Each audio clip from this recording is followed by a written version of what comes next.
ئەو کاتەتان باش. تاعونی مەلا دانران بۆ چەنەبازی، هەر لە فەقێوە هەتاک و قازی، دەخۆن و دەنون لە مفتەش دەژین، نە بۆ کار دەچن نە بۆ سەربازی. هەر وەکو تاعون پەروەردە بوونە لە مەکتەبی درۆ و فەساد و دزی.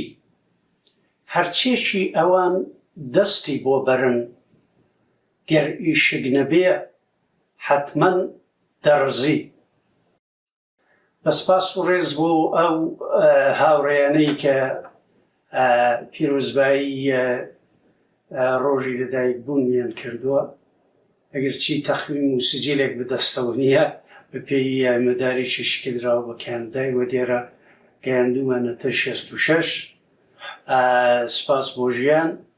For the spoken English friends that wished me a happy birthday, thank you very much. Appreciate it.